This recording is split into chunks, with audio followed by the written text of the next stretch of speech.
so much about your reports. When you run your program, you have specific reports dealing with specific symptoms and lifestyle issues. Excuse me. So the ones that really interested me initially were, of course, the BRCA gene, things dealing with breast cancer, the COMT, the P53. I also looked at gut health issues, sleep issues, brain health, cardiovascular, all these things. And I was really, really impressed with the amount of information. And you show in those reports your likelihood or propensity towards developing that based on your genetic patterns. Now, the community that we're talking to today, Joe, is mostly women on a healing journey with breast cancer. So if there were some top genes that we would want to look at specifically for breast cancer, what would they be? So number 1 and 2 would definitely be BRCA. And BRCA, there's BRCA1 and BRCA2 genes. We do have a BRCA report. And there's TP53, which is very important. And, TP53 is very important for quite a lot of cancers. It's something that I think people should be aware of. It's actually the most researched gene in existence. Oh, really? Yeah. The tumor suppressor gene, right? Yeah. Interesting. It is the single most researched gene on PubMed. So that's an interesting fact. So that's kind of why we actually did a report on that. And BRCA is also one of the most researched genes.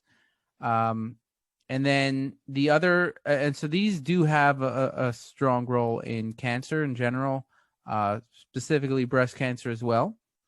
And there are different, just to differentiate the TP53 and BRCA. I mean, there's tests for TP53 that are kind of looking at the genetic expression from like cancer cell tissue, which is a little different.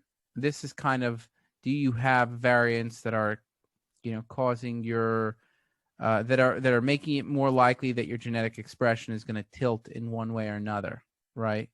To less cancer suppression or not, right?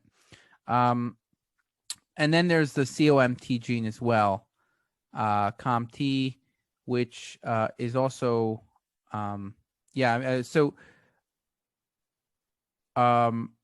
the BRCA gene is actually, it stands for like breast cancer. It's actually the breast cancer gene, right? Mm-hmm. And then COMT also is a big gene of interest for a lot of people.